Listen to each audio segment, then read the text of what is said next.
بسم اللہ الرحمن الرحیم الحمد للہ رب العالمین الصلاة والسلام علی سید الانبیاء والمرسلین وعلی آلہ واصحابہ واہل بیتہ اجمعین آمین۔ السلام علیکم ورحمۃ اللہ وبرکاتہ۔ عزیز طلباء و طالبات،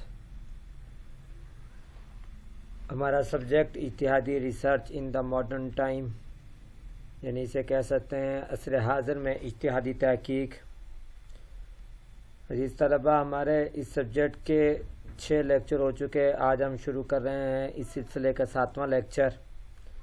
میں اپنا آج کے لیکچر شروع کرنے سے پہلے آپ لوگوں کو خوش آمدید کہوں گا، آپ کو مرحبا کہوں گا، ویلکم کروں گا اپنے انسٹیٹیوٹ میں اور اپنے شعبہ میں۔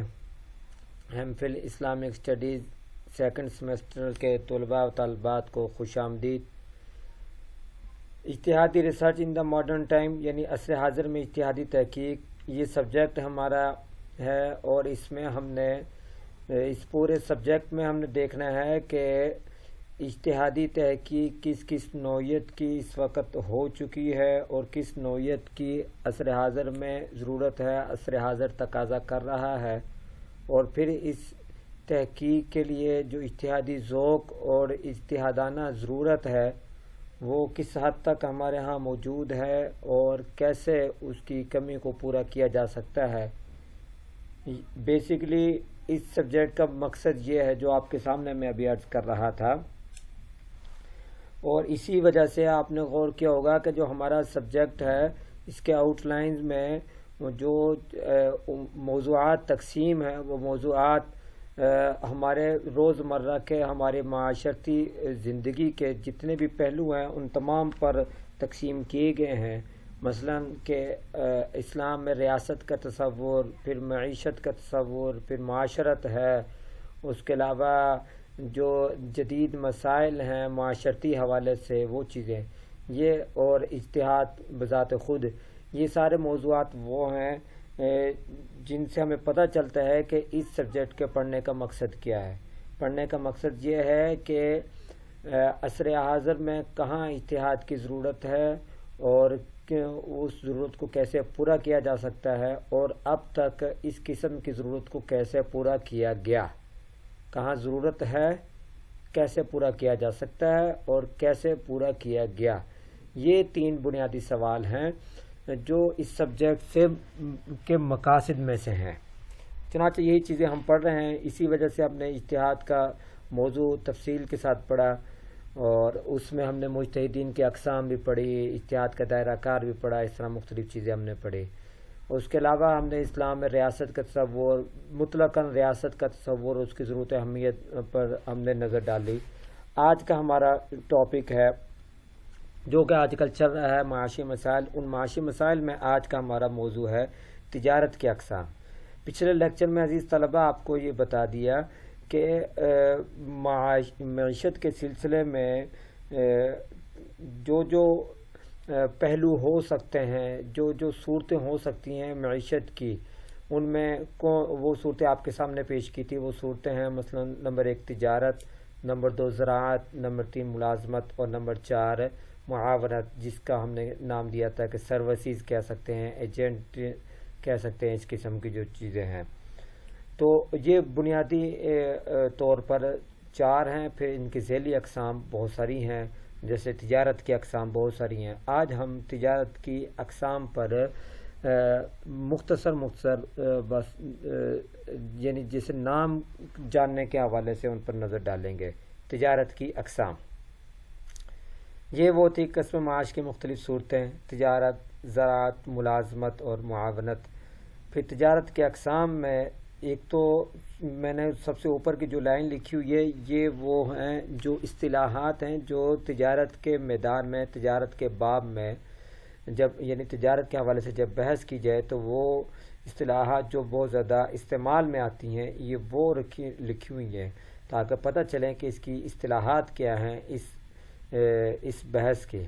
بے تجارت کو کہتے ہیں، اور بے کا بنیادی طور پر معنی تو یہی ہے خرید و فروخت کرنا، یعنی کسی چیز کے بدلے میں کسی چیز کو خریدنا، کسی چیز کے بدلے میں کسی چیز کو خریدنا اسے کہتے ہیں بے، اور بائع بیچنے والے کو کہتے ہیں، مشتری خریدنے والے کو کہتے ہیں، مبیع اس چیز کو کہتے ہیں جس کی خرید و فروخت ہو رہی ہے، مبیع اس چیز کو کہتے ہیں جس کی خرید و فروخت ہو رہی ہے، خواہ وہ چھوٹی ہو یا بڑی ہو، وہ غیر منقولہ ہو یا منقولہ ہو، جیسی بھی ہو۔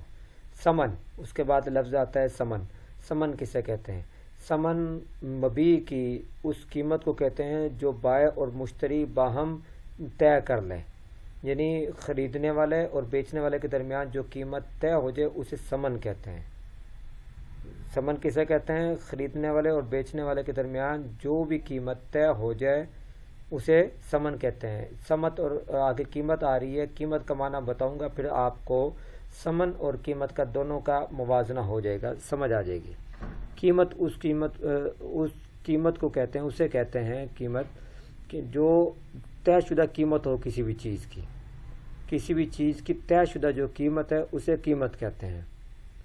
اور ثمن میں ہم نے یہ کہا تھا کہ جو خریدار اور بیچنے والا جو آپس میں طے کر لیتے ہیں، یعنی مارکیٹ میں ایک چیز کی جو طے شدہ قیمت ہے، جو طے شدہ اس کا ریٹ ہے، اسے ہم قیمت کہیں گے، اور مارکیٹ میں وہ چیز کی کیا قیمت ہے اس سے قطع نظر بیچنے والا خریدنے والا باہمی طور پر کسی ایک فیگر پر، کسی ایک ریٹ پر متفق ہو جائے اسے ثمن کہتے ہیں۔ بات سمجھے؟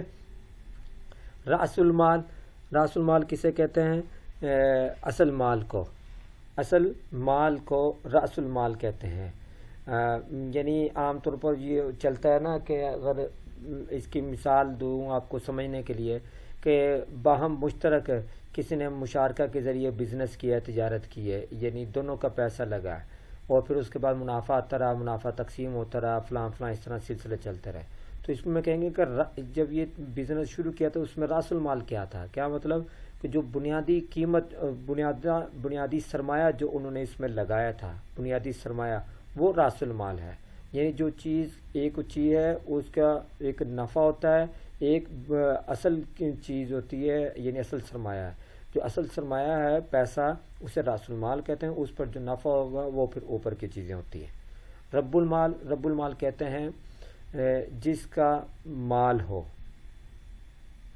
سمجھ آ گئی؟ جس کا مال ہو۔ اور مال متکبم، مال متکبم کسے کہتے ہیں؟ مال متکبم وہ مال جس کی عرف یا شریعت میں مالیت یا قیمت ہو، عرف میں یا شریعت میں جو قیمتی چیز ہے، یعنی وہ چیز ہے جس کی قیمت لگتی ہے، اسے مال متکوم کہتے ہیں۔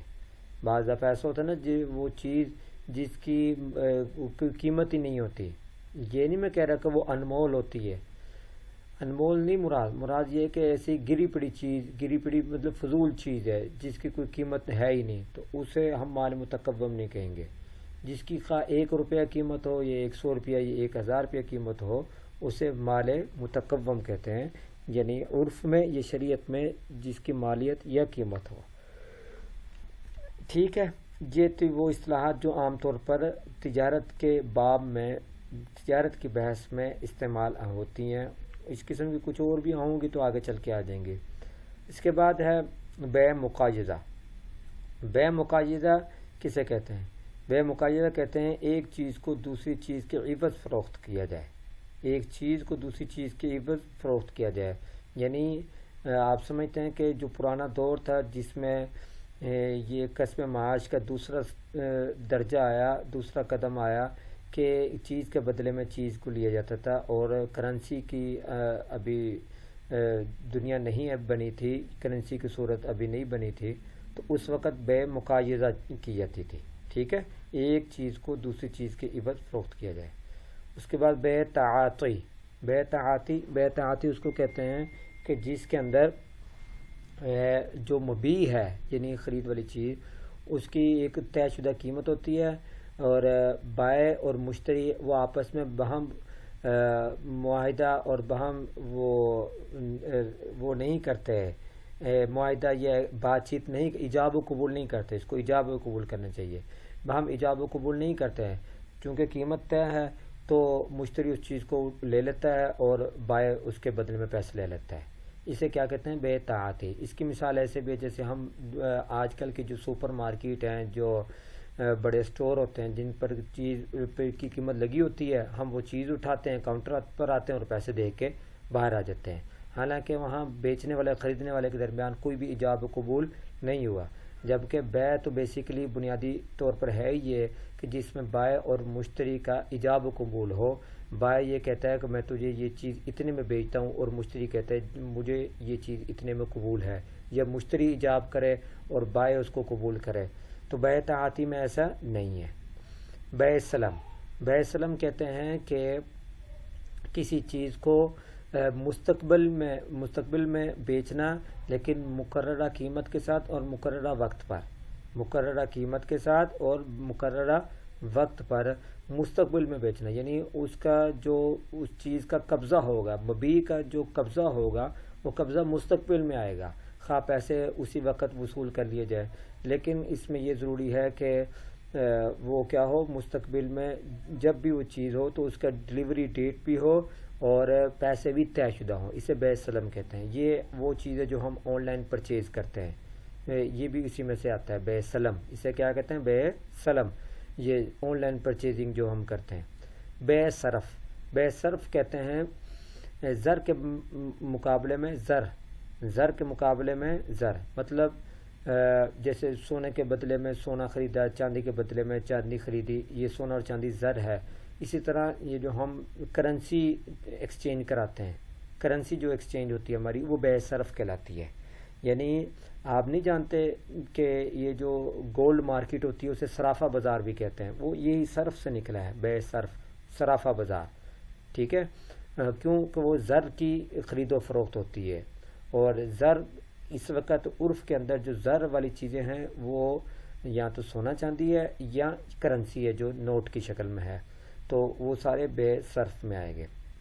بیع مرابحہ، بیع مرابحہ کس ہے؟ مرابحہ ربح سے ہے، ربح کا معنی ہوتا ہے نفع۔ بیع مرابحہ اس بیع کو کہتے ہیں، اس تجارت کو کہتے ہیں جس کے اندر جو بائع ہوتا ہے وہ مبیع کی اصل قیمت بتا کر اس سے منافع وصول کرتا ہے، مبیع کی اصل قیمت بتاتا ہے لیکن پھر اس کے اوپر کیا کرتا ہے؟ منافع وصول کرتا ہے، یعنی وہ طے کرتا ہے کہ یہ چیز دیکھیں اس کی حقیقی طور پر اس کی قیمت اتنی ہے، لیکن اس کے اوپر اتنا پروفٹ لے کر میں نے یہ سیل کرنی ہے، اور دوسرا بندہ اس کو قبول کر رہا ہے تو اسے بیع مرابحہ کہتے ہیں۔ یہ وہ صورت ہے جو ہمارے ہاں منڈیوں میں ہوتی ہے، جو بولی لگتی ہے، بولی لگتی ہے نا، وہ کہتے ہیں کہ جی ہاں جی یہ چیز اتنے کی ہے، اس پر بولی لگائیں، اس کے اوپر پھر وہ بولی لگاتے ہیں منڈی میں، جو غلہ منڈی ہوتی ہے، اس طرح سبزی منڈی، خاص طور پر سبزی منڈی میں پھر وہ بولی لگتی ہے، اس سے اوپر سارا بیع مرابحہ ہوتی ہے۔ بیع تولیہ، بیع تولیہ کا معنی یہ ہوتا ہے، یہ وہ تجارت ہے کہ جس کے اندر جو چیز جتنی کی ہے اتنی کی اس کو سیل کیا جاتا ہے، بیچا جاتا ہے، اس پر مزید اضافہ یا مزید نفع نہیں لیا جاتا، یہ بیع تولیہ ہے۔ اس کے بعد اجارہ ہے۔ اجارہ کسے کہتے ہیں؟ اجارہ کہتے ہیں کسی چیز کو کرائے پر دینا۔ اجارہ کیا ہوتا ہے؟ کسی چیز کو کرائے پر دینا، اور جیسے کہ ہمارے ہاں عام مشہور عرف ہے کرائے پر کوئی چیز دینا اور لینا، تو اس کا کرایہ جتنا بھی طے ہو جائے وہ اس کا کرایہ ہوتا ہے، وہ لینا جائز ہے، اور لیکن اس کی کچھ شرائط ہیں، اس کی تفصیل آئے گی ہم نے اس ٹاپک پر، اس موضوع پر تفصیل سے بات کرنی ہے میٹ کے بعد۔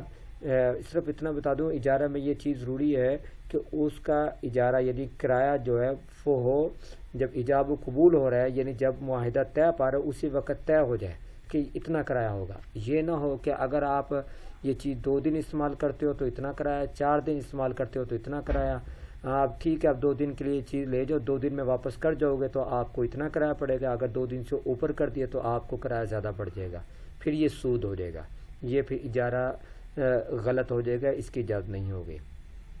تکافل، تکافل کسے کہتے ہیں؟ تکافل کہتے ہیں، آپ کی زبان میں کہوں، انشورنس کو، انشورنس۔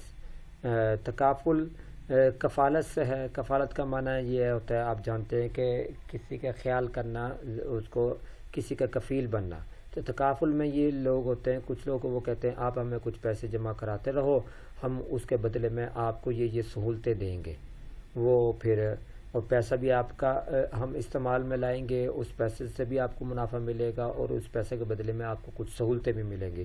یہ ہوتا ہے تکافل. یہ تکافل بھی وہ موضوع ہے جس پر ہم نے تفصیل سے بات کرنی ہے. یہ ہمارے ان موضوعات میں سے جن پر ہم نے معیشت کے حوالے سے تفصیل سے بات کرنی ہے. پھر اسی میں مضاربہ ہے اور مشارکہ ہے، وہ میں نے یہاں نام نہیں لکھے. مشارکہ کہتے ہیں کہ دو لوگ باہمی طور پر کوئی بزنس کرتے ہیں، لیکن دونوں کی محنت بھی ہوتی ہے، دونوں کا سرمایہ بھی ہوتا ہے. اسے مشارکت کہتے ہیں، یعنی دونوں برابر شریک ہوتے ہیں. جیسے بھائی وال ہماری زبان میں کہتے ہیں پارٹنرشپ بھائی وال، کہ دونوں کا پیسہ لگا اور دونوں کی محنت ہے، دونوں کام کر رہے ہیں، دونوں سرمایہ بھی لگا رہے ہیں، اور اسے کہتے ہیں مشارکہ. مضاربہ کسے کہتے ہیں؟ مضاربہ کہتے ہیں کہ ایک کا پیسہ ہے اور ایک کی محنت ہے. یعنی جو بندہ کام کر رہا ہے، جو بزنس باقاعدہ پریکٹیکلی کر رہا ہے، وہ سرمایہ نہیں لگاتا، اور جو سرمایہ لگاتا ہے وہ کام نہیں کرتا، وہ صرف سرمایہ لگاتا ہے. اسے کہتے ہیں مضاربہ. یہ جو اجارہ، تکافل، مضاربہ اور مشارکہ، یہ چاروں وہ موضوعات ہیں جن پر ہم نے تفصیل سے بات کرنی ہے انشاءاللہ تعالی. کلاس میں ان پر بات ہوگی. اس کے علاوہ بینکنگ ہے. 5 ٹاپک ہے جن پر کلاس میں ہم نے تفصیل سے بات کرنی ہے، لیکن وہ اگلے لیکچر میں آئے گا، میڈ کے بعد ہے وہ. ٹھیک ہے، تو آج کے لیے اتنا کافی ہے. یہ تجارت کی اقسام. مجھے اجازت دیں، ملاقات ہوگی اگلے لیکچر میں. السلام علیکم ورحمۃ اللہ.